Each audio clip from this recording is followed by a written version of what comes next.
Friends, आप सभी का स्वागत है मेरे YouTube channel true love story पर। और मेरी कहानी माय डेविल प्रोफेसर के नेक्स्ट पार्ट को शुरू करते हैं। जैसे कि हमने इसके पिछले पार्ट में देखा था, अंक जी और विंग दोनों मिलते हैं। विंग जो कि वांग जी के ही कॉलेज में एज अ प्रोफेसर वर्क करता है और विंग से पूरा कॉलेज डरता है। वहीं विंग जो कि अभी अपने घर पर था, वो अपनी ओमेगा मदर की हेल्प करा रहा था। विंग जो कि अपनी मदर की हेल्प कराने में बहुत ज़्यादा बिजी था, तभी उन्हें उन दोनों को कार की आवाज़ आती है। बहुत सारी कार्स जैसे एक साथ आई हो। इस आवाज़ सुनकर विंग समझ जाता है कि उसकी अल्फ़ा मदर आ चुकी है। विंग दरवाजे की तरफ अपनी नज़रें घुमाता है। दरवाजे से एक लेडी आ रही थी, जिनकी वॉक उनके एटीट्यूड को साफ बता रही थी। उनकी आंखों पर गॉगल लगा हुआ था और फेस पर एक मास्क। वो अपने हाथ में एक फ़ोन पर किसी से बात कर रही थी। वहीं उनका एक हाथ उनकी पॉकेट में था। उन्होंने बिजनेस सूट पहना हुआ था, जो कि साफ उनके ऑरे को बता रहा था। उनके पीछे एक पर्सन चल रहा था, जिसके हाथ में बहुत सारी फाइलें थी और वो उन फाइलों को संभाल रहा था बड़ी मुश्किल से। विंग देखकर अपनी ओमेगा मदर की तरफ देखता है, जिनकी वो इकट्ठा हो चुकी थी। उनके माथे पर बहुत सारी लकीरें बन चुकी थी। ये देखकर विंग एक कदम पीछे हटकर कहता है, हो गई वर्ल्ड वॉर। और ये बोलकर विंग ठंडी सांस भरता है। तभी उसकी ओमेगा मदर वहाँ से चलते हुए अपनी अल्फ़ा के पास आती है। वो देखती है कि वो अभी भी फ़ोन पर बात कर रही है।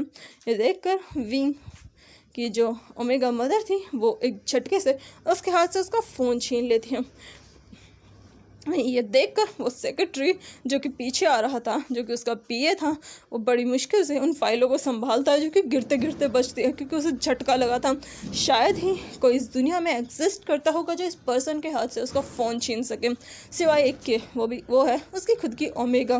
नहीं, जैसे ही ये फ़ोन उसके हाथ से जाता है, वो पर्सन अपनी आइज़ नैरो करके उस पर्सन को देखती है जिसने हिम्मत की है।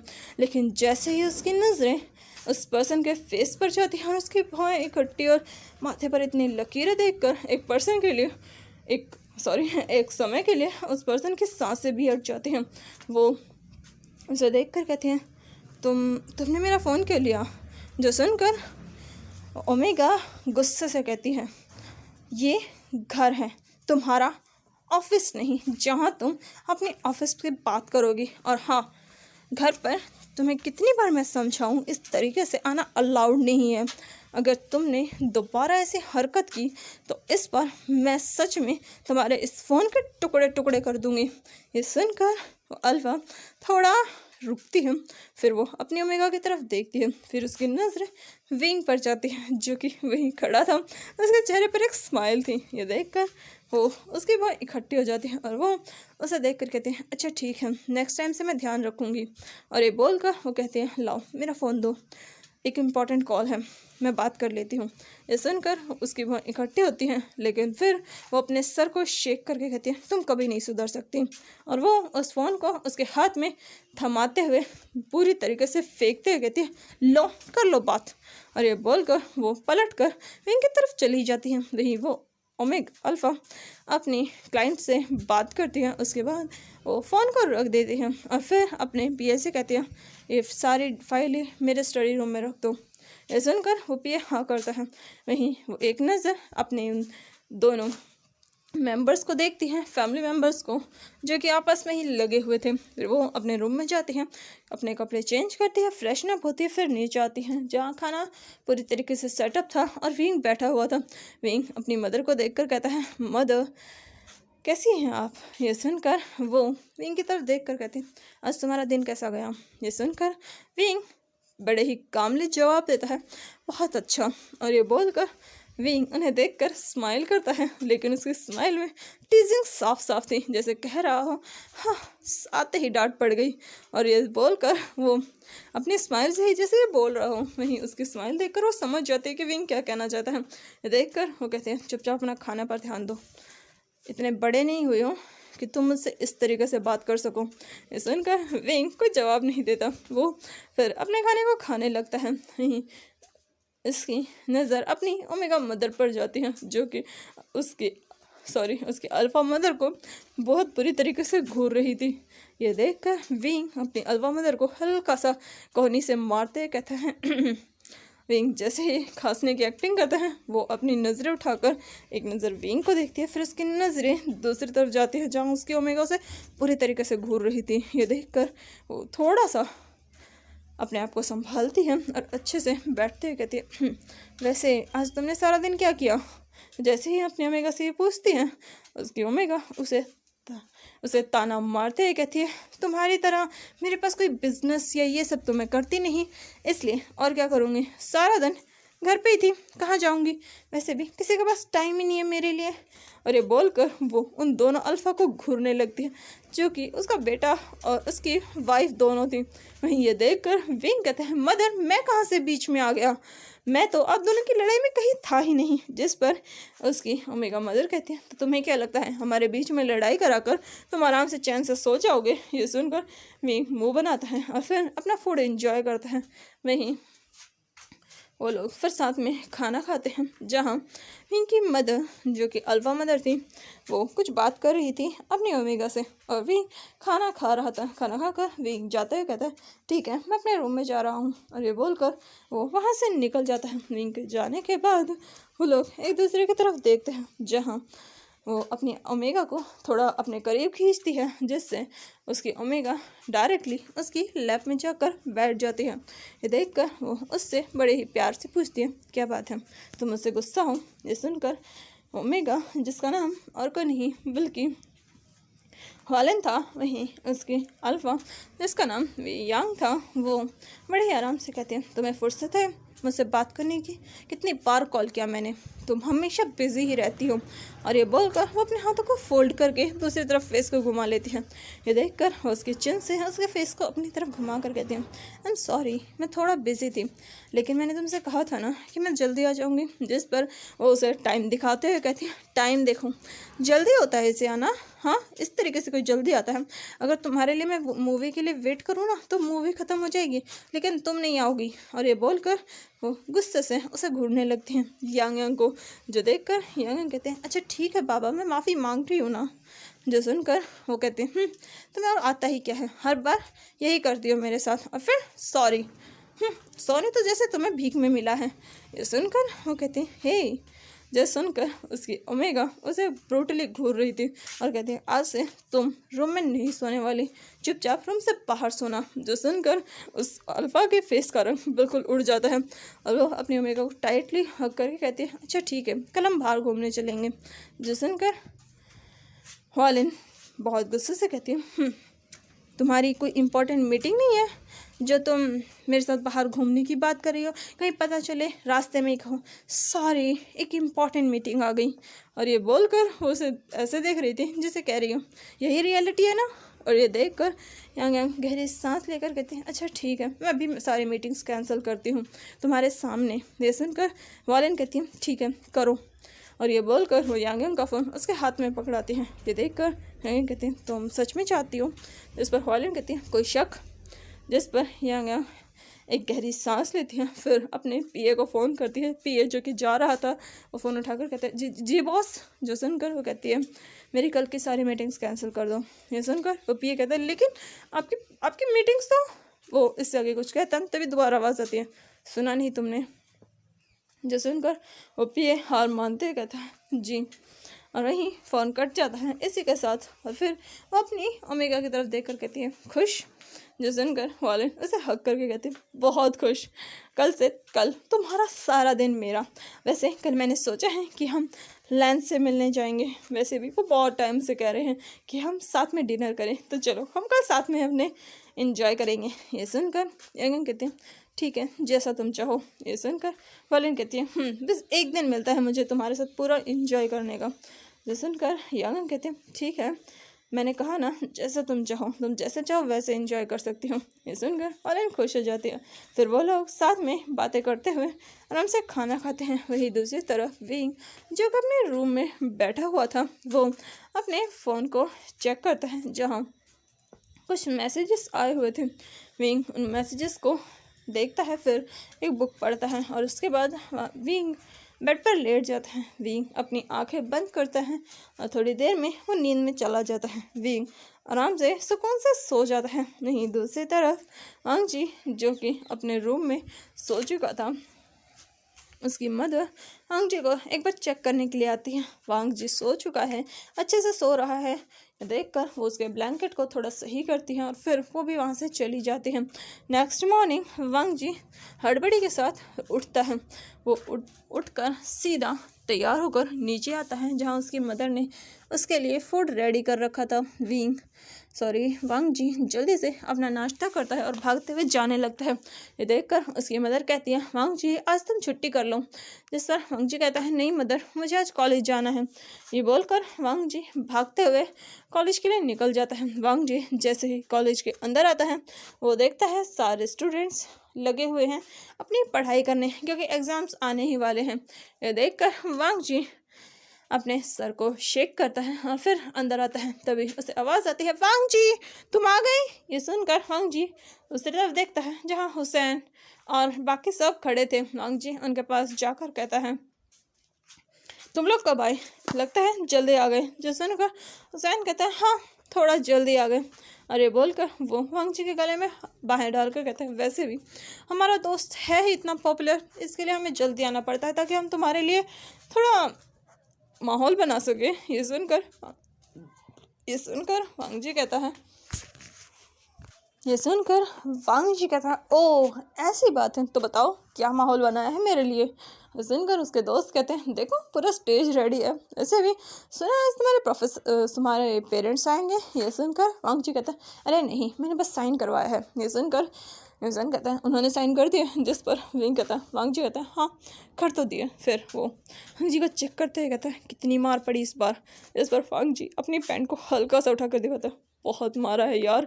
ये सुनकर हुसैन कहता है, सच में तेरे असली बाप है ना? तूने टेस्ट करवाया है क्या, पैटर्निटी टेस्ट? कहीं पता चले तेरे नकली बाप हो और तू किसी और बाप का बेटा हो, बहुत रईस वाले का। जो सुनकर वांग जी कहता है, मैं करवा चुका हूँ, सच में वो मेरे ही बाप हैं सगे। जो सुनकर न्यूज़न कहते हैं, मुझे तो शक होता है। इस पर वांग जी कहते हैं, मुझे भी शक था लेकिन अब नहीं है। और ये बोलकर वांग जी उन्हें बहुत बुरी शक्ल बनाकर दिखाता है। ये देखकर वो लोग कहते हैं, कोई बात नहीं वांग जी, तुम फिक्र मत करो, हम हैं तुम्हारे साथ। फिर वांग जी कहते हैं, वैसे इस बार तेरे बाप ने तुझे क्या धमकी दी है? हर बार तो तुझे एग्ज़ाम के टाइम धमकी मिलती है ना, तो इस बार तो कुछ मिली होगी। जो सुनकर वांग जी कहता है, हाँ मिली है, वो इस बार मुझे धमकी दे रहे हैं कि वो मेरी शादी किसी बुढ़े से करा देंगे। ये सुनकर उसके दोस्त हंसते हुए कहते हैं, ये धमकी पिछले 4 सेमेस्टर से चल रही है, 3 सेमेस्टर से। सुनकर वांग जी कहता है, हाँ पिछले 3 सेमेस्टर से मुझे धमकी मिल रही है कि मेरी शादी एक बुढ़े से होने वाली है, लेकिन अभी तक तो हुई नहीं है, आगे देखी जाएगी। ये सुनकर उसका दोस्त कहता है, वांग जी अगर सच में इस बार तेरे फादर ने तेरी शादी किसी बुढ़े से करा दी तो सुनकर वांग जी कहता है, हाँ मेरी शादी किसी बुढ़े से कराएंगे, उस बुढ़े की भी किस्मत खराब होगी। जो बोलकर वांग जी हंसने लगता है। वहीं वांग जी की ये हंसी देखकर उसके दोस्त भी हंसने लगते हैं। वो लोग ऐसे ही थोड़ी देर मस्ती करते हैं, फिर उसके बाद अपनी क्लास में जाते हैं, जहाँ फर्स्ट क्लास उनकी एक प्रोफेसर की होती है। वांग जी बड़े ही आराम से उस क्लास को लेता है और प्रोफेसर बहुत स्वीटली वांग जी से बात करते हैं। वांग जी बहुत आराम से उनसे बात करता है। फिर उसके बाद वो प्रोफेसर वहाँ से चले जाते हैं। ये देख कर हुसैन कहता है, वांग जी ये प्रोफेसर तुझ पर लाइन मारते हैं ना? ये सुनकर वांग जी अपने बालों में अपनी उंगलियां फिराते हुए कहता है, अब वांग जी चीज़ ही ऐसी है कि हर कोई उसके साथ फ्लर्ट करना चाहता है। ये बोलकर वांग जी अपने बालों से खेलने लगता है। ये देखकर हुसैन कहते हैं, वांग जी थोड़ा संभल कर, मैंने सुना है ऐसी चीज़ें बहुत ज़्यादा बेकार होती है। सुनकर वांग जी कहता है, फिक्र मत करो कुछ नहीं होगा। और ये बोलकर वांग जी स्माइल करता है। फिर उसके बाद वो नेक्स्ट क्लास लेते हैं, जो कि एक ओमेगा प्रोफेसर की थी, जिस देखकर वहाँ मौजूद हर अल्फ़ा अपने दिलों पर हाथ रख लेता है, क्योंकि वो ओमेगा बहुत ज़्यादा ब्यूटीफुल थी। फिर उसके बाद उनकी क्लास और किसी की नहीं बल्कि प्रोफेसर वी की थी। उनकी क्लास में पूरी क्लास साइलेंट हो जाती है। विंग उन सभी स्टूडेंट्स को देखकर कहता है, स्टूडेंट्स आप सभी को पता ही चल चुका होगा 1 हफ्ते बाद आपके सबके एग्ज़ाम्स हैं, तो मैं चाहता हूँ कि आप अभी से अपने एग्ज़ाम्स की तैयारी स्टार्ट कर दें। मैं आप सबकी एक्स्ट्रा क्लासेस लूँगा और आप लोग सारी क्लासेस ख़त्म होने के बाद 1 घंटा मेरे साथ एक्स्ट्रा क्लासेस लेने वाले हैं। ये सुनकर सभी स्टूडेंट्स विंग की तरफ अपनी आंखें बड़ी करके देखते हैं, जैसे कह रही हो, सीरियसली आप भी की क्लास हमें लेनी पड़ेगी, वो भी एक्स्ट्रा में? कोई और प्रोफेसर अवेलेबल नहीं है क्या? विंग उनका एक्सप्रेशन देखता है और फिर वो एक बुक को टेबल पर मार कर कहता है साइलेंस। वहीं वो स्टूडेंट्स कहते हैं हमने तो आवाज़ ही नहीं की। वहीं विंग उन सबको देख रहा था। फिर उसके बाद वो कहता है चलिए मैं आप लोगों को कुछ इंपॉर्टेंट क्वेश्चंस बता देता हूँ, और ये बोलकर विंग उन्हें बताने लगता है। फिर सभी सारी चीज़ें बताने के बाद विंग वांग जी से कहता है मिस्टर वांग जी, मिस्टर लान, क्या आप अपने फादर के सिग्नेचर लेके आए हैं उस पेपर पर? जो सुनकर वांग जी उस पेपर को निकालता है और जल्दी से विंग को देते हुए कहता है जी प्रोफेसर। जिस पर विंग कहता है क्या रिस्पॉन्स था आपके फादर का? जो सुनकर वांग जी अपने मन में कहता है छड़ी से पिटाई हुई है मेरी। रिस्पॉन्स, पूरी रिस्पॉन्स दिखाने लगा ना तो यार मेरे कपड़े उतर जाएंगे। और ये सोचकर वांग जी कहता है फादर ने मुझे समझाया है कि मैं दोबारा ऐसी कोई हरकत ना करूं। ये सुनकर विंग कहता है अच्छी बात है। फिर वो उस साइन को देखता है और उसके बाद वो वांग जी की तरफ देखता है। फिर वांग जी कहता है प्रोफेसर क्या मैं अपनी सीट पर बैठ सकता हूँ? जिस पर विंग कहता है बैठ जाओ। और ये सुनकर वांग जी अपनी सीट पर बैठ जाता है। फिर विंग उन्हें फिर से पढ़ाने लगता है और उसके बाद विंग वहाँ से चला जाता है। वो लोग फिर और क्लासेस लेते हैं। उसके बाद वो सब अपनी एक्स्ट्रा क्लास लेते हैं जो कि और कोई नहीं प्रोफेसर वी लेते हैं। उसके बाद वांग जी अपने घर आ जाता है। ऐसे ही कुछ टाइम बीत जाता है। वांग जी हर रोज़ अपने एक्स्ट्रा क्लास लेता जो कि विंग लेता था, और ऐसे ही उनकी लाइफ बहुत इजीली बहुत आराम से चल रही थी। वहीं मिस्टर वी और वहीं दूसरी तरफ यांग यांग और लान शांग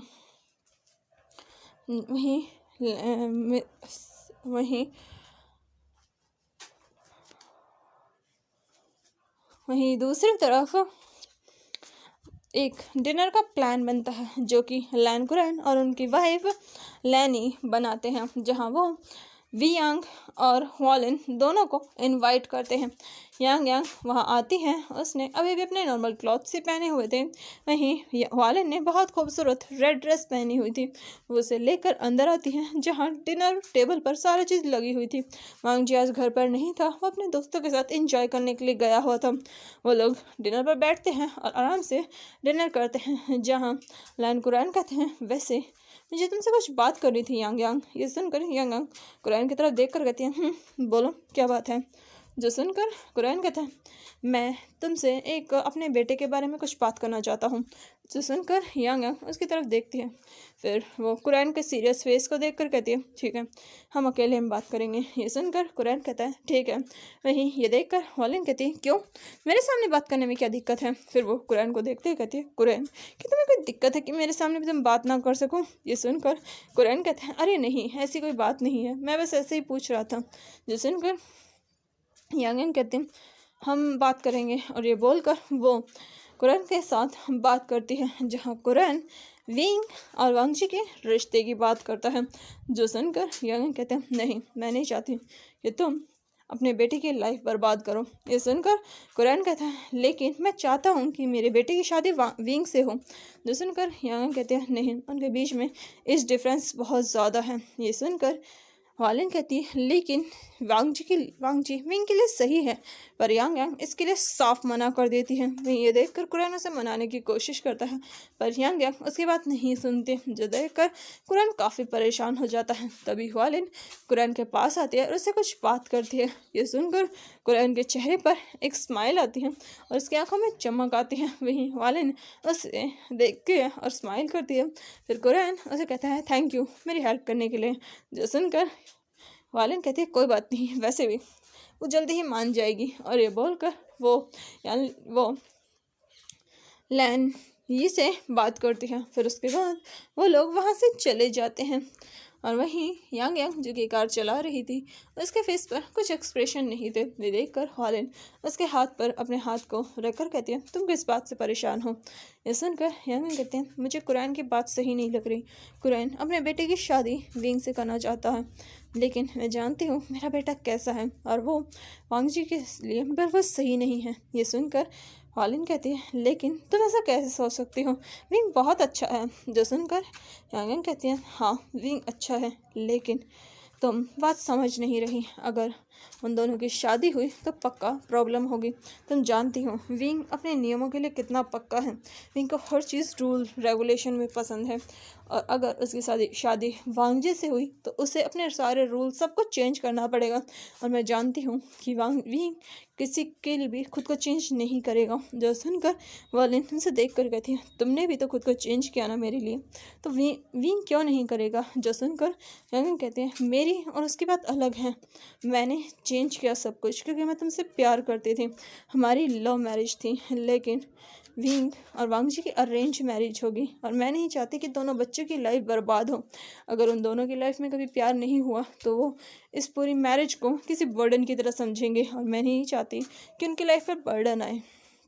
जो सुनकर वॉलिन कहती है, लेकिन हो सकता है कि उन दोनों के आपस में प्यार हो जाए। जो सुनकर यांग कहती है, प्यार हो जाए इसके चांसेस बहुत कम हैं। जो सुनकर वॉलिन कहती है, लेकिन फिर भी इस पर यांग कहती है, मैं कोई रिस्क नहीं लेना चाहती दोनों बच्चों की लाइफ बर्बाद होने का। और ये बोलकर वो वॉलिन की तरफ देखती है, जिस पर वॉलिन कहती है, ठीक है जो तुम्हारा फैसला। और ये सुनकर यांग कहती है, ठीक है। और ये बोलकर वो अपनी कार जो चला रही थी उसकी स्पीड थोड़ी और बढ़ा देती है। तभी हॉलिन उससे पूछती है, वैसे तुम बिजनेस ट्रिप पर जाने वाली हो। जिस पर यंग कहती है, हाँ आज सुबह। जो सुनकर हॉलिन कहते हैं, अपना ध्यान रखना। जिस पर यंग कहते हैं, ठीक है। फिर वो हॉलिन की तरफ देख कर कहते हैं, तुम मुझे मिस करोगी। जो सुनकर हॉलिन कहते हैं, नहीं बिल्कुल भी नहीं, बल्कि मैं तो पूरे बेड पर आराम से सोने वाली हूँ, क्योंकि तुम मुझे रात को सोने कहाँ देती हो। जो सुनकर यंग कहते हैं, ओह तो तुम मेरे जाने का फ़ायदा उठाने वाली हो। जो सुनकर हॉलिन कहते हैं, हाँ बिल्कुल। जो सुनकर यंग कहती है, अगर ऐसी बात है तो चलो आज रात फिर तुम्हारी नींदें खराब करी जाए।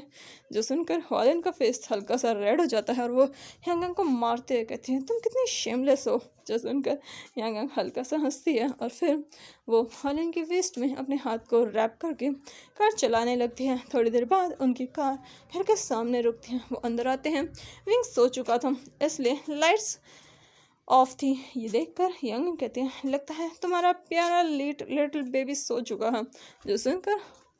जो सुनकर हॉलिन कहते हैं, हे वो लिटिल बेबी नहीं है। जो सुनकर यंग कहते हैं, तुम तो उसे बेबी की तरह ही ट्रीट करती हो ना। जो सुनकर हॉलिन बस अपने फेस को बनाती है। वहीं यंग उसे उठाकर रूम में ले जाते हुए कहते हैं, चलो अब मेरा टाइम है मेरे बेबी को ट्रीट करने का। सुनकर हॉलिन कहते हैं, कौन है तुम्हारा बेबी। ये सुनकर यंग उसके नोज से अपने नोज को हल्का सा रब करते हुए कहती है, तुम हो मेरी बेबी। और ये बोलकर वो यंग के चिक्स पर किस करती है, उसके दूसरे चिक्स पर बाइट करती हैं, और फिर उसे ले जाकर रूम में बेड पर फेंक देती हैं। वहीं ये देखकर हॉलिन कहती हैं, तुम कभी भी नॉर्मली मुझे बेड पर लिटा नहीं सकती, हर बार मुझे बेड पर फेंक देती हो। ये सुनकर यंग उसके ऊपर आते हुए कहती है, तुम्हें आदत हो जानी चाहिए। वैसे भी ये कौन सा फर्स्ट टाइम है जो मैं तुम्हें ऐसे बेड पर फेंक रही हूँ। जब से हमारी वेडिंग हुई है, हमारी वेडिंग नाइट से मैंने कभी भी तुम्हें बेड पर आराम से नहीं लिटाया। ये सुनकर हॉलिन मुँह बना कर कहते हैं, तुम सच में पता नहीं तुम्हें बेड पर क्या आता है, तुम एक बीस्ट बन जाती हो। ये सुनकर यंग स्मोक करती है, और फिर उसके लिप्स को कैप्चर कर लेती है, क्योंकि वो उससे कोई बात नहीं करने वाली थी। और ये सुन देखकर हॉलिन बस अपनी आंखें घुमाती है, लेकिन फिर वो भी उस किस को एंजॉय करती है, जहां वो अपने हाथों को यंग की शर्ट पर रखती है और उसकी शर्ट के बटन्स को खोलने लगती है, उसके कोट को उसकी बॉडी से अलग करती है, उसकी शर्ट को खोलती है, उसके टाई वगैरह सबको बेड से नीचे फेंकती है। वो जल्दी ही यंग को अनरेस्ट करने लगती है, और यंग के सारे कपड़े ज़मीन पर थे।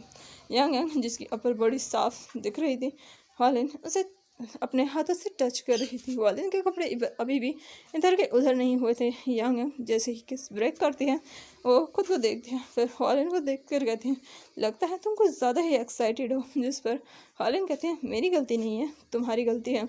सुनकर यंग कहते हैं, अच्छा ठीक है, चलो देखते हैं गलती किसकी है। और ये बोलकर वो हॉलिन के सारे कपड़े निकाल देती हैं और उसके साथ रोमांस करने लगती हैं। यही हॉलिन जिसकी आवाज़ें पहले स्वीट मॉन में चेंज होती है, और इसके बाद वो बुरी तरीके से यंग का नाम चिल्लाने लगती है, और आखिर में उसकी आवाज़ें उसके ही मुंह में दब कर रह जाती हैं। थोड़ी देर बाद यंग जो कि साइड में लेटी हुई थी, वॉलिन जो कि अपने सर को उसके शोल्डर्स पर रखकर बड़े ही आराम से गहरी नींद में सो चुकी थी, उसकी नेक पर, उसकी पूरी शोल्डर्स पर, जो कि साफ दिख रहा था उसका शोल्डर, जिस पर बहुत सारे बाइट मार्क्स थे। और वहीं यांग यांग जो कि अपने फ़ोन को स्क्रॉल कर रही थी, कुछ चेक कर रही थी। वहीं हॉलिन जिसने अपने हाथ को यांग के चारों तरफ रैप कर रखा था, अपने पैर को उसके पैरों के ऊपर रख रखा था, वो अपने हाथ को यांग की बॉडी पर फैलाते हुए कहती है तुम सो जाओ। जो सुनकर हॉलिन यह सुनकर यांग कहते हैं तुम्हें नींद आ रही है। यह सुनकर हॉलिन अपनी आंखों को खोलकर कहती है मैं बहुत टायर्ड हूँ, प्लीज़ सो जाओ, तुम्हारे फ़ोन की वजह से मुझे नींद नहीं आ रही। ये देखकर यांग कहते हैं अच्छा ठीक है। फिर वो अपने फ़ोन को रखती है स्टैंड पर और वो खुद भी ब्लैंकेट के अंदर आ जाते हैं। फिर वो फिर वो हॉलिन को उसकी वेस्ट से पकड़कर अपने करीब खींचकर उसके लिप्स को कैप्चर करती है, उसे किस करती है। जो देखकर हॉलिन उसके शोल्डर्स को पकड़कर उसे खुद से दूर करते ही कहती है मैं बहुत थकी हुई हूँ, अगर अभी भी तुम्हारा कुछ करने का मन है तो मैं तुम्हारा कोई साथ नहीं देने वाली। ये देखकर यांग यांग हल्की सी स्माइल करके कहती है फिक्र मत करो, मैं कुछ नहीं करने वाली, मैं तो बस तुम्हें किस करना चाहती थी, लगता है मैंने तुम्हें फिर से डरा दिया। यह सुनकर हॉलिन मुँह बनाकर कहती है अभी अभी तुम्हारे अंदर के बीस्ट को मैंने बर्दाश्त किया है। यह सुनकर यांग यांग कहते हैं अच्छा ठीक है बाबा, और ये बोलकर वो उसे टाइटली हग करती है। वहीं हॉलिन उसे थोड़ा कान में बोलती है वैसे क्या तुम सच में कपड़े नहीं पहनने वाली।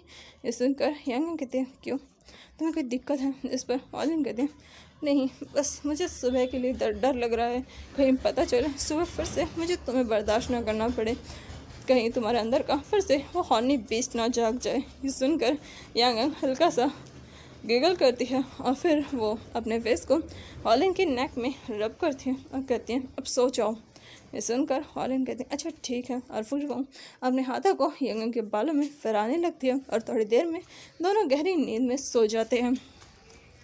वहीं दूसरी तरफ विंग जो कि बड़े ही सुकून से पिलो को हक करके सो रहा था, उसकी थोड़ी सी आंखें खुलती हैं फिर से बंद करके फिर से सो जाता है। विंग जो कि हल्का सा नींद से उठा था, थोड़ी आवाज़ होने की वजह से वो फिर से सो जाता है और ऐसे ही उनके थोड़ा टाइम बीत जाता है। वांग जी जो कि अपना एग्ज़ाम दे रहा था, वो अपना एग्ज़ाम देकर बाहर आता है, जहाँ एग्ज़ाम टीचर जो कि वांग जी को देखता है वो कहता है कैसा गया तुम्हारा एग्ज़ाम। जो सुनकर वांग जी कहते हैं हाँ लगता है पास तो हो ही जाऊँगा। ये सुनकर वो टीचर कहता है वांग जी पढ़ाई पर ध्यान दिया करो, नेक्स्ट एग्ज़ाम में और मेहनत करना। जिस पर वांग जी बस उबासी लेता है। फिर वो वहाँ से अपने घर के लिए निकल जाता है। जैसे ही वो घर आता है उसके फादर पूछते हैं वांग जी तुमने कितने क्वेश्चंस के आंसर दिए। सुनकर वांग जी कहता है फादर अभी एग्ज़ाम देकर आया हूँ, अभी आपको सारे क्वेश्चंस के आंसर भी बताऊँ। ये सुनकर उसके फादर उसे घूर कर देखते हैं, जो देखकर वांग जी पैर पटकते हुए कहते हैं मुझे पढ़ना है, कल भी मेरा एग्ज़ाम है। ये बोलकर वांग जी अपना पैर पटकते हुए वहाँ से चला जाता है। वहीं उसके फादर ये सब देखकर कहते हैं हाँ बस तुम्हारा रिजल्ट आने दो फिर तुम्हें बताता हूँ मैं। और ये बोलकर वो वांग जी को बस जाते हुए देखते हैं और वहीं उनकी वाइफ उनके पास मेडिसिन लेकर खड़ी थी, वो उन्हें मेडिसिन देते हुए कहती है ये लीजिए आपका बीपी कंट्रोल में रहेगा। ये देखकर वो कहते हैं तुम्हारे इस बेटे की वजह से हमेशा मेरा बीपी अप डाउन रहता है, कभी भी कंट्रोल में नहीं आता। ये देखकर उसकी वाइफ कहती है वो बच्चा है, अब क्यों उस पर इतना गुस्सा करते हैं। जो सुनकर उसके हस्बैंड बस अपनी वाइफ को देखकर अपने मन में कहते हैं हाँ तुम्हारी नज़रों में वो बच्चा ही रहेगा, मुझे पता है वो कितना बड़ा हो चुका है। और ये बोलकर वो बस उस दवाई को अपने गले से नीचे उतारते हैं, थोड़ी देर रेस्ट करते हैं। वहीं वांग जी अपने रूम में आकर वीडियो गेम खेलने लगता है, क्योंकि पढ़ाई तो उसे करनी नहीं है, क्योंकि पढ़ाई करने से उसके नंबर थोड़े अच्छे आ जाएंगे। वांग जी थोड़ी देर वीडियो गेम खेलता है और फिर उसके बाद वो खुद से कहता है हाँ लगता है 2-3 पेज पढ़ ही लेने चाहिए, वैसे भी कल भी तो कुछ लिखना पड़ेगा। और ये बोलकर वांग जी किताब उठाता है, उसे पढ़ने लगता है, लेकिन सिर्फ 2 पेज पढ़ने पर ही वांग जी को नींद आने लगती है। वांग जी उस किताब को देखकर कहता है हाँ पता नहीं लोग इतनी बोरिंग चीज़ें कैसे पढ़ लेते हैं, ये भी कोई चीज़ है ग्रेविटी, हाँ मैं क्यों पढ़ूँ। और ये बोलकर वांग जी उस बुक को उठाता है फिर से रख देता है। फिर वो अपने बेड पर लेटता है, थोड़ी देर वेट करता है। थोड़ी देर में उसकी मदर की आवाज़ आती है वांग जी डिनर कर लो। ये सुनकर वांग जी नीचे जाता है, डिनर करता है, फिर जाकर अपने बेड पर आराम से पसर कर सो जाता है। वांग जी बिल्कुल भी पढ़ाई नहीं करता। नेक्स्ट डे जब वांग जी अपने एग्ज़ाम रूम में एंटर करता है और जैसे ही उसे एग्ज़ाम पेपर मिलते हैं उसे अपने पास से एक फैमिलियर पर्सन की स्मेल आती है। वांग जी अपनी नज़र उठाकर देखता है तो उसका एग्ज़ाम टीचर और कोई नहीं बल्कि विंग ही था। ये देखकर वांग जी अपने मन में कहता है अब तो मैं चीटिंग भी नहीं कर सकता। और वांग जी ये सोचकर अपने मन में कहता है हाय बस भगवान जी, एक यही कसर बच रही थी। आपने इतने एग्ज़ाम लिए मेरे, लेकिन कभी एग्ज़ाम टीचर नहीं बने, लेकिन अब ये मेरे एग्ज़ाम टीचर हैं। वांग जी बेटा इस पेपर में तो तू फेल है, पक्का फेल है। और ये सोचकर वांग जी उस पेपर की तरफ देखता है, एक भी क्वेश्चन उसे नहीं आता था। वांग जी हाथ पैर मारता है, कुछ तुक्के लगाता है, कुछ करता है, कुछ जुगाड़ करता है। बड़ी मुश्किल से वो उस पेपर को क्लियर करता है, फिर अपना पेपर सबमिट कराता है जहाँ विंग उस पेपर को लेता है। फिर वांग जी वहाँ से बाहर आकर मेरी सांस लेकर कहता है मेरा तो दम ही घुट गया क्लासरूम में। एक तो पेपर, ऊपर से वो टीचर, हे भगवान पता नहीं ये दोनों चीज़ एक साथ कैसे आ सकती हैं। वांग जी बड़ी मुश्किल से बाहर आता है, पानी पीता है, फिर उसके बाद अपनी कार में बैठता है, फिर वो घर पे जाता है। नेक्स्ट डे फिर से उसका एग्ज़ाम होता है जिसका टीचर और कोई नहीं विंग ही था। वांग जी के सारे एग्ज़ाम में विंग ही उसका क्लास टीचर होता है और ये सब देखकर वांग जी बहुत ज़्यादा परेशान हो जाता है। अभी वांग जी का रिज़ल्ट का दिन था और वांग जी जो कि रिजल्ट आने तक उसने खूब मस्ती की थी, अपने पापा के इतने पैसे उड़ाए थे अपने फादर के कि बस पूछो मत। मिस्टर लैन कुरन तो बस बिल देखते रह गए थे। वांग जी ने शॉपिंग की, बाइक, कार, पता नहीं क्या क्या खरीदा, पूरे पैसे उसने हवा में उड़ाए थे। उसने पता नहीं कितनी पार्टीज़ की, सब कुछ किया। और वांग जी जो कि आज उसका रिज़ल्ट आने वाला था, वांग जी के फादर को इस बारे में पता चल गया और वांग जी जो कि अपने कॉलेज गया हुआ था रिज़ल्ट देखने के लिए, वांग जी बहुत डरा हुआ था क्योंकि आज उसकी ज़िंदगी का फैसला था।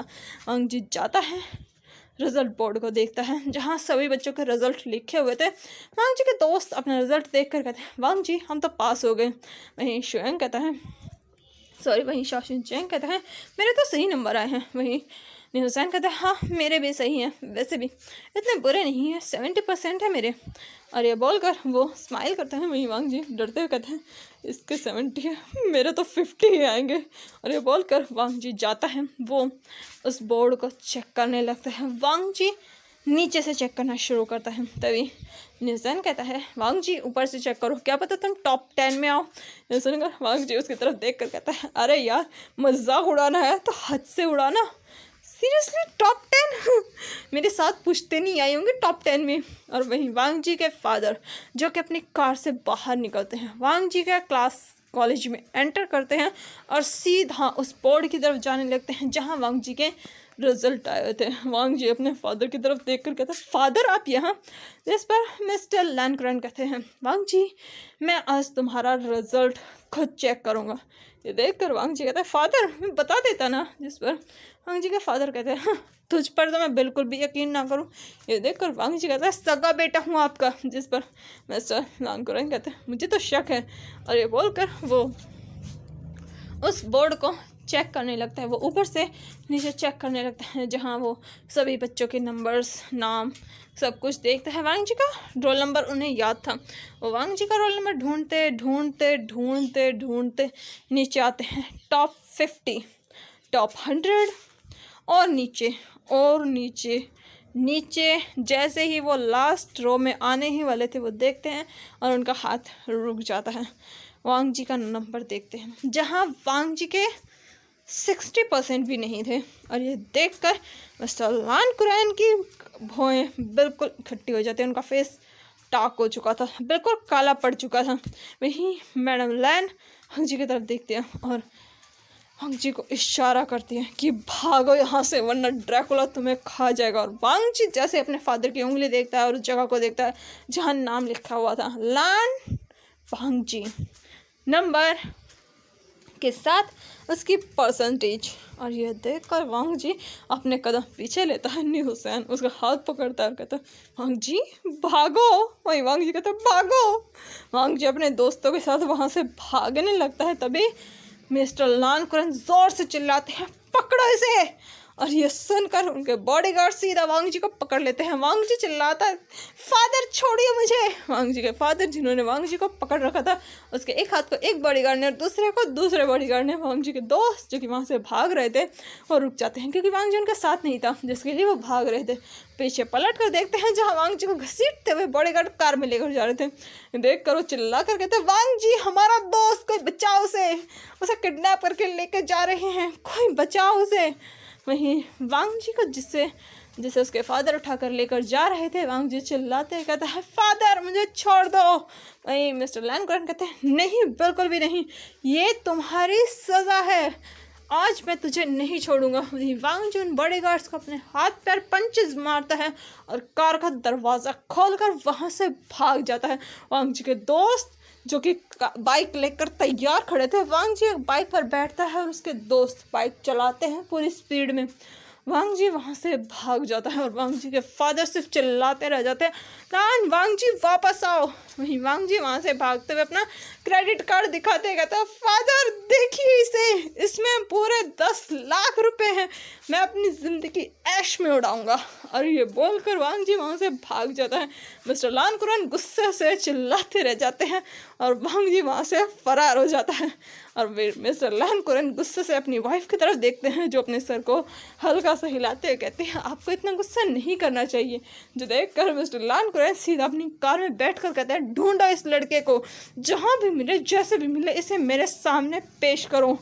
और ये सुनकर सारे बॉडीगार्ड कहते हैं, जी सर।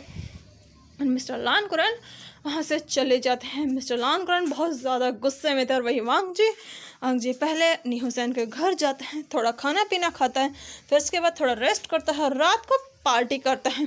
वहीं वांग जी के बॉडीगार्ड जो कि वांग जी को ढूंढ रहे थे, वांग जी अपने निम का कहीं इस्तेमाल नहीं करता। वहीं जो उसके हाथ में क्रेडिट कार्ड था, इस क्रेडिट कार्ड में भी वांग जी का दूसरा नाम इस्तेमाल हो रहा था जो था लानजान। वांग जी का बर्थ नेम जिसका इस्तेमाल वांग जी बहुत कम करता था।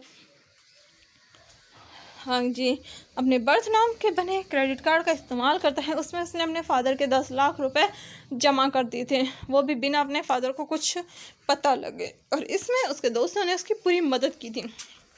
वांग जी अपने दोस्तों के साथ पार्टी करता है, उस क्रेडिट कार्ड से पैसे उड़ाता है, लेकिन ये पैसे बेचारे के ज़्यादा टाइम तक चलते ही नहीं हैं, सिर्फ 1 हफ्ते तक। और 1 हफ्ते बाद हमारा प्यारा लान वांग जी भिखारी बन जाता है और फिर वो अपने आप को घसीटते हुए फिर से अपने घर आता है, क्योंकि उसे पता था 1 हफ्ते बाद तो उसके फादर का गुस्सा शांत हो ही जाएगा। और वांग जी जैसे ही अपने घर आता है तो दरवाजे पर दस्तक करता है। जैसे ही दरवाज़ा खोलता है उसके फादर दरवाज़ा खोलते हैं, जिनके चेहरे पर बहुत बड़ी स्माइल थी, बहुत मीठी मुस्कान थी। और वो वांग जी को देख कर कहते हैं, मेरे बेटे प्यारे लान वांग जी, तुम घर आ गए। और ये सुनते ही वांग जी अपने दिल पर हाथ रख लेता है कि क्या मैं अपने ही घर पे आया हूँ, क्योंकि ये तो मेरा फादर नहीं है, बिल्कुल नहीं है। क्योंकि इतनी मीठी बात कब बोली थी इन्होंने, मेरा बेटा, ये तो मुझे अपनी औलाद ही नहीं मानते। वांग जी दरवाजे की तरफ देखता है, फिर घर का नंबर चेक करता है, सब कुछ चेक करता है। वांग जी कहता है, ये तो मेरा ही घर है। तभी उसे अपनी मदर की आवाज़ आती है, वांग जी अंदर आओ। वहीं वांग जी अपनी मदर की तरफ देखता है, डरते हुए घर के अंदर आता है, क्योंकि मार से ज़्यादा खतरनाक मीठा जहर होता है। वांग जी अपने फादर की तरफ देखता है, जहाँ मिस्टर लैनकुरन वांग जी को देखकर बड़े प्यार से कह रहे थे, वांग जी बेटा तुम इतना ज़्यादा घबरा क्यों रहे हो, तुम्हारा ही फादर हूँ, कुछ नहीं करूँगा बेटा, कुछ नहीं करूँगा। जो सुनकर वांग जी कहता है, फादर हम मुझसे गुस्सा नहीं है, मैंने आप पे पैसे उड़ाए 10 लाख। जो सुनकर मिस्टर लैनकुरन वांग जी के हाथ में गोल्डन कार्ड और ब्लैक कार्ड देते हुए कहते हैं, ये लो वांग जी, तुम्हें जितने पैसे चाहिए उतने पैसे लो, मेरी पूरी प्रॉपर्टी तुम्हारी है, मेरी पूरी जायदाद तुम्हारी है। ये सुनकर वांग जी अपने फादर के फॉरहेड को चेक करके कहता है, फादर आपको फीवर है, कहीं आपकी याददाश्त तो नहीं चली गई, कहीं आपने कुछ उल्टा सीधा तो नहीं खा लिया। नहीं, वांग जी के फादर कहते, बेटा ऐसी कोई बात नहीं, तू तो मेरा राजकुमार है, तू तो मेरा राज दुलारा है, तू तो मेरा बहुत प्यारा बेटा, तुझे पता है ना मैं तुझसे कितना प्यार करता हूँ। नहीं, ये सुनकर वांग जी कहता अपने मन में, वांग जी भाग यहाँ से, पक्का घोटाला है वांग जी, तू यहाँ से भाग। वहीं वांग जी के फादर कहते हैं, वांग जी बेटा मैं तुझे सब कुछ दूंगा। वांग जी देखो बेटा तू मेरा बहुत अच्छा बेटा है ना। जिस पर वांग जी कहता है जी फादर। वांग जी को सच में बहुत डर लग रहा था इस बार। वांग जी के फादर एक पेपर आगे करते कहते हैं, वांग जी मैंने तुम्हारे लिए एक छोटा सा एरिया ख़रीदा है, एक छोटी सी कंपनी ख़रीदी है बेटा, क्या तुम इस पर साइन करोगे? ये कंपनी मैं तुम्हारे नाम करना चाहता हूँ। ये सुनकर वांग जी उन डॉक्यूमेंट्स की तरफ देखते हैं जिस पर साफ साफ बड़े बड़े अक्षरों में कंपनी का नाम लिखा हुआ था। ये देखकर वांग जी कहता है, फादर क्या सच में आप एक कंपनी मेरे नाम करना चाहते हैं? जो सुनकर उसके फादर कहते हैं, हाँ ये कंपनी मैंने तुम्हारे नाम से खरीदी है तो मैं तुम्हारा ही तो नाम करूँगा, और किसके नाम करूँगा? वैसे भी तुम मेरे इकलौते बेटे हो, मेरे इकलौते वारिस हो। अगर मैं तुम्हें कुछ नहीं दूंगा तो मैं किसे दूंगा? और ये सब सुनकर वांग जी यकीन नहीं हो रहा था उसे अपने फादर की बातों पर। उसे यकीन नहीं हो रहा था ये सच में उसी का ही बाप है। अभी एक हफ्ते पहले ये इंसान उसे मारने के लिए भाग रहा था, जिसके हाथ में कुल्हाड़ी थी, वो उसे जान से मारने वाला था, और अभी ये उसे इतने प्यार से बात कर रहा है। वांग जी को बिल्कुल यकीन नहीं हो रहा था, लेकिन फिर अपनी मदर की तरफ देखता है जहाँ उसकी मदर कहते हैं, वांग जी तुम्हारे फादर सही कह रहे हैं। ये सुनकर वांग जी को अपनी मदर की बातों पर थोड़ा यकीन होता है, क्योंकि उसे पता है उसकी मदर उससे बहुत प्यार करती है। फिर वांग जी उन पेपर्स की तरफ देखता है जिन पर एक कंपनी का नाम लिखा हुआ था। वांग जी फिर उन पेपर्स पर साइन करने लगता है। वांग जी उन पर साइन कर रहा था, वहीं उसके फादर से बात कर रहे थे, जिनका जवाब वांग जी बीच बीच में हाँ दे रहा था। फिर वांग जी जैसे ही सारे पेपर्स पर साइन करता है, वांग जी के फादर कुछ और पेपर्स आगे करते हैं। वांग जी कहता है ये क्या है? जिस पर उसके फादर कहते हैं मैंने तुम्हारे नाम कुछ प्रॉपर्टी खरीदी है। और ये बोलकर वो वांग जी को पेपर्स देते हैं, साथ में एक कार की चाबी देते हैं, जो देखकर वांग जी चाबी देकर कहते हैं, फादर ये तो लिमिटेड एडिशन वाली कार है ना, इस कार की तो सिर्फ वर्ल्ड में 4 कॉपीज़ बनी है, आपके पास ये कैसे आई? और उसके फादर कहते हैं ये मेरे एक दोस्त ने खरीदी है और उसने मुझे गिफ्ट की, तो मैंने सोचा मेरे बेटे को कार्स का बहुत शौक है तो मैं ये तुम्हें दे रहा हूँ। ये सुनकर वांग जी की आंखों में तो स्टार्स ही स्टार्स थे। वांग जी तो हवा में उड़ रहा था। वांग जी बिना कुछ देखे उन पेपर्स पर साइन कर देता है। उसके फादर जैसे देखते कि वांग जी ने सारे पेपर साइन कर दिए, उनके मुंह पर तो वांग जी से भी बड़ी 440 वोल्ट की स्माइल थी। वो इतने ज़्यादा खुश थे, वो एक मिठाई का पीस उठाते और सीधा वांग जी के मुंह में डालते हुए कहते हैं, कंग्रेचुलेशन वांग जी। ये सुनकर उसका वांग जी कहता है, फादर आप मुझे कार दे रहे हैं और आप मुझे खुद ही कंग्रेचुलेशन कर रहे हैं, thank you so much father, आप सच में बहुत अच्छे हैं। मैं तो आपको कब से कितना बुरा समझ रहा था, मैं आपको शैतान, डाकू, पता नहीं आतंकवादी, पता नहीं क्या क्या समझ रहा था। मुझे तो आप पता नहीं क्या ही लग रहे थे। मुझे ऐसा लग रहा था आप इंसान नहीं शैतान हो। आपको तो शैतान भी सलामी ठोकता होगा, आपको तो नर्क से लात मारकर भगा दिया होगा, लेकिन नहीं फादर आप बहुत अच्छे हो।